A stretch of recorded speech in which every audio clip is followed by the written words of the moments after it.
নারী পুরুষ সমস্ত মানুষেরা যে ব্যক্তি পড়েছে লা ইলাহা ইল্লাল্লাহু মুহাম্মাদুর, তার এই গ্রন্থ এই কিতাবকে মেনে নেওয়া ছাড়া কোনো পথ নাই। তবে কোরআনের দাওয়াত দিবেন হিকমতের সাথে। কিসের সাথে? হিকমতের সাথে। হিকমতটা কি?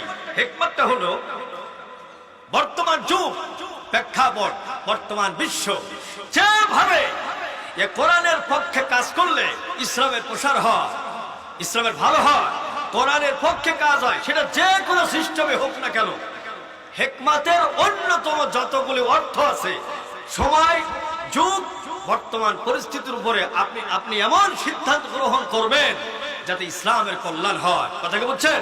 যেমন এই মাহফিলে আমরা মনে করি এখন আমরা মুখে ওয়াজ করি, মাইক ঠাইক বাদ দেই, কাজটা কিন্তু ভালো হবে না। কাজটা ভালো হবে? কথা বললে কেন? কাজটা ভালো হবে না। এখন মাইকটা বলছি কেন? যাতে আপনাদের পক্ষে সুবিধা হয়, আমাদের সকলের পক্ষে যেন সুবিধা হয়, এই জন্য মাইক ব্যবহার করা এটা হিকমতের পর্যায়ে পড়ে যায়। আলহামদুলিল্লাহ, এই রকমের সব ব্যাপারে হিকমত প্রদর্শন করা সময়ের দাবি। আল্লাহ পাক আমাদের সকলকে তৌফিক দিন। জোরে বলে আল্লাহুম্মা আমিন। বন্ধুগণ, ইমাম শাফি রহমাতুল্লাহ আলাইহি, আপনারা কখনো নাম শুনেছেন? ইমাম শাফি। ইমাম কয়জন?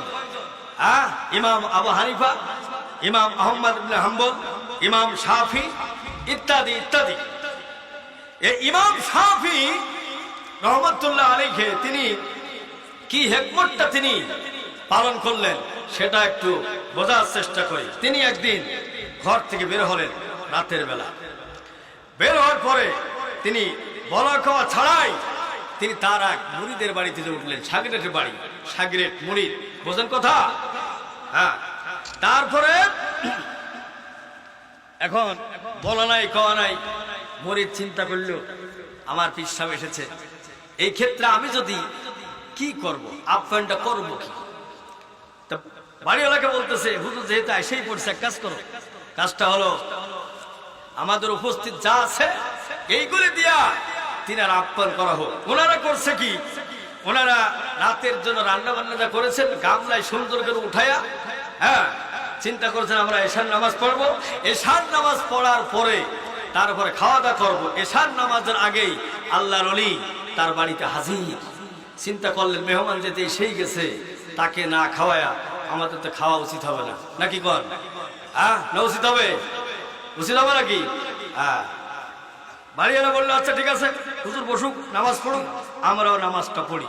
নামাজ কালাম শেষ করলেন। নামাজ কালাম শেষ করার পরে তারপরে ওনাকে যেখানে বসতে দেওয়া হয়েছিল সেখানে এই খাবারগুলি যা ছিল আগের থেকে ভাড়া সব হুজুরের সামনে দিয়ে দিলেন। সুন্দর করে তরকারিটা রান্না হয়েছিল ওই দিন। ভাতটা মোটামুটি বর্তমান আমাদের সময়ের যে সুন্দর যে চাউলটা আছে ইত্যাদি, এই শ্রেণীর একটা কিছুই হবে। আর ইমাম শাফি রহমাতুল্লাহ আলাইহি তিনিও ছিলেন ওই দিনের প্রচন্ড ক্ষুধার্ত।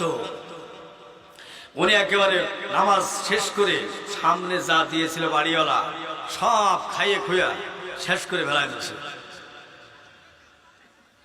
কথা কয় না? কাজটা কি খারাপ না ভালো? এখন বাড়িওয়ালা দূর থেকে, মানে উনি তো পাশেই ছিল, উনি চিন্তা করলে হুজুর যে কামটা করলো আমরা এখন খাবো কি? এ কথা তার হুজুরে বলার কায়দা নাই যে ভাত তো এই গামলাই সব বাড়া ছিল, কি আর করবো। আমার একজন চাচা, তিনি প্রায় 40 বছর ইমামতি করেন, লেখাপড়া তেমন না, এই মুন্সি টাইপের লোক আর কি, আগের জামানার আলেম।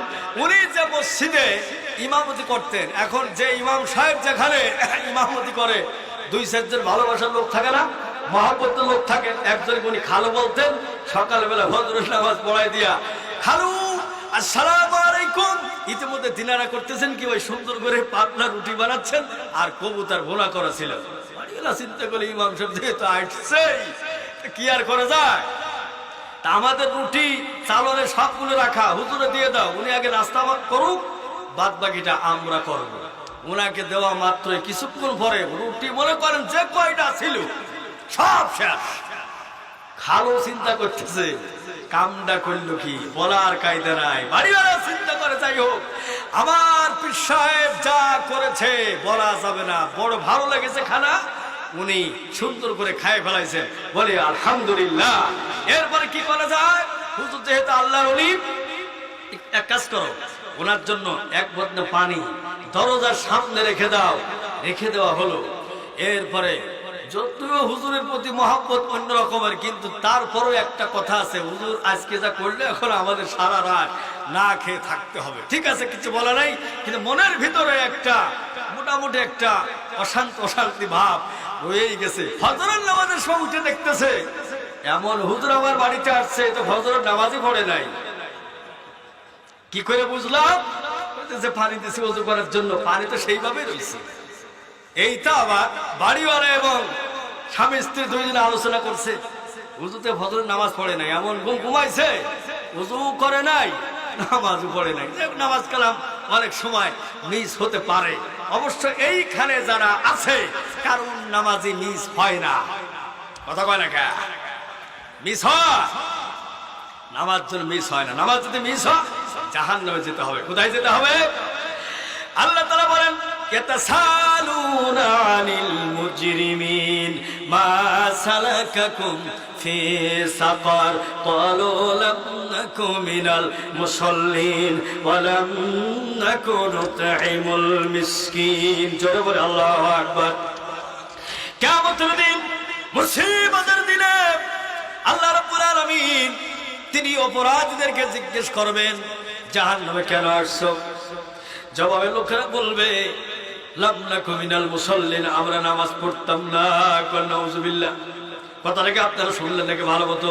আল্লাহ কিয়ামতের কঠিন দিবসে জাহান্নামী লোকদেরকে জিজ্ঞেস করবেন, এ জাহান্নামীরা, এ অপরাধীরা, আজকে তোরা কোন অপরাধের কারণে এই দোজখে এসেছিস আমি জানতে চাই।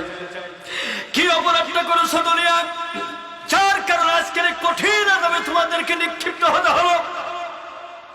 জাহান্নামীরা বলবে, ও রব্বুল আলামিন, আমরা নামাজ পড়তাম না, আর এতিম মিসকিনদের খেতে দিতাম না, সেই জন্য জাহান্নামে এসেছি। নাউযুবিল্লাহ। এটা কিন্তু কোরআনে কারিমের আয়াত। কিসের আয়াত?